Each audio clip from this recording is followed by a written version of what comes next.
Halo, selamat ketemu pada blog Apoteker Harisman. Pada pertemuan ini kita akan membahas topik tentang resiko multivitamin diminum bersama obat lain. Topik ini sengaja kita angkat untuk dibicarakan karena multivitamin belum tentu boleh diminum bersama beberapa obat.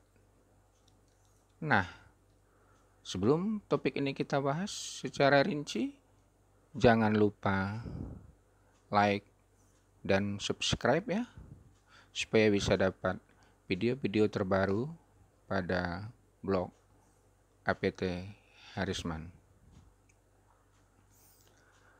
Kenapa topik ini kita bicarakan?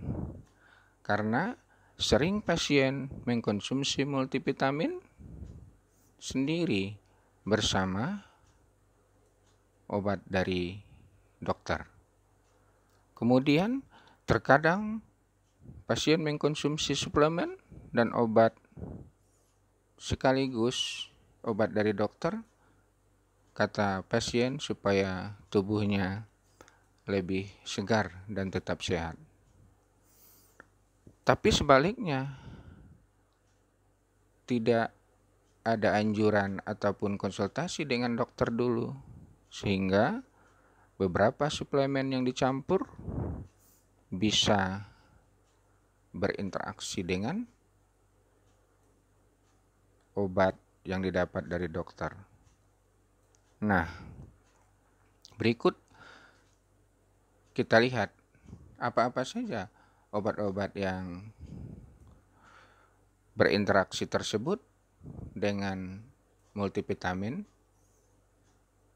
Pertama adalah minyak ikan. Mengkonsumsi minyak ikan dengan obat penurun tekanan darah, maka bisa meningkatkan efek daripada obat tekanan darah tersebut. Akibatnya apa? Seseorang akan mengalami penurunan tekanan darah yang sangat drastis, sehingga bisa berbahaya pada seorang pasien. Kemudian, wanita yang mengkonsumsi pil KB tidak boleh mengkonsumsi bersamaan dengan minyak ikan. Karena di minyak ikan kemungkinannya ada komposisi trigliserida, sehingga terkadang efek ini akan bisa menyebabkan terjadinya penurunan tekanan darah pada seorang wanita yang sedang mengkonsumsi pil KB. Kemudian ginkgo biloba yang dipercaya bisa meningkatkan aliran darah dan meningkatkan daya ingat pada seorang pasien lansia ataupun anak-anak. Jika mengkonsumsi ginkgo biloba dengan tablet multivitamin dosis tinggi, sehingga bisa memperlambat pembekuan darah sehingga menyebabkan perdarahan. Ini biasanya pada pasien-pasien jantung yang sedang mengkonsumsi tablet warfarin.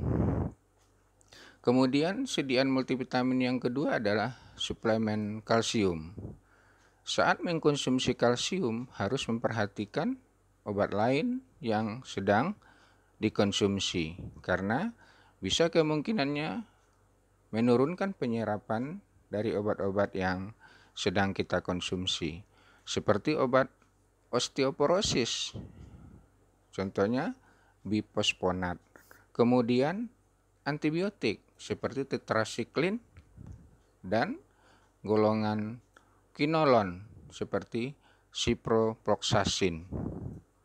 Nah, Jangan konsumsi tablet kalsium dengan obat-obat seperti di atas tadi.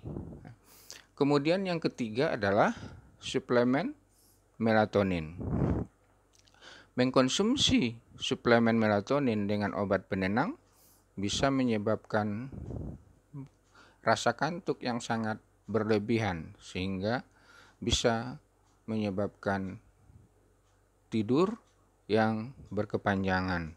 Kemudian bila dikonsumsi bersamaan dengan obat antikoagulan seperti tadi warfarin, kemudian heparin, bisa meningkatkan peluang memar terjadinya perdarahan.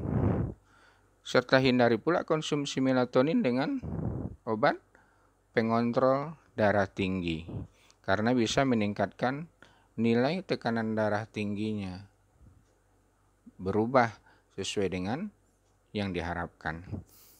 Kemudian yang keempat adalah vitamin D. Vitamin D yang dipercaya membantu penyerapan kalsium.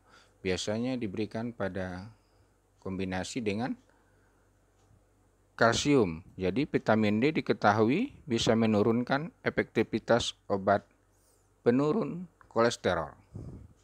Kalau sedang mengkonsumsi tablet kolesterol seperti atorvastatin, maka bisa menyebabkan diuretik, juga bisa menyebabkan terlalu banyak kalsium di dalam tubuh yang dapat memicu terjadinya masalah di ginjal, karena kalsium yang tinggi di ginjal akan bisa mengganggu fungsi ginjal.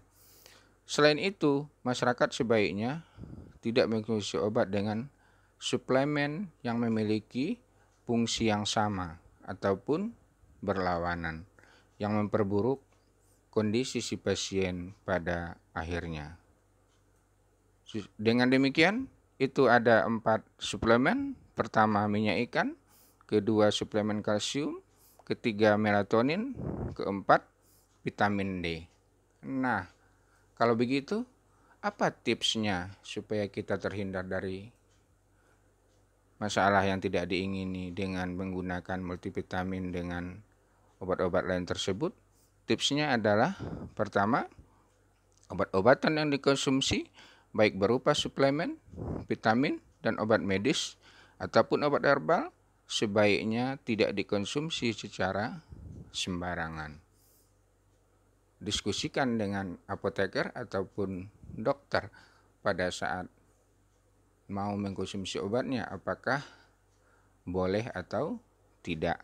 Kemudian beritahu dokter dan apoteker pada saat konsul dengan dokter, pada saat mengkonsumsi dan telah menebus obat di apotek, sehingga mereka ataupun tenaga kesehatan yang ada bisa memberikan informasi apakah boleh meminum obat tersebut atau tidak.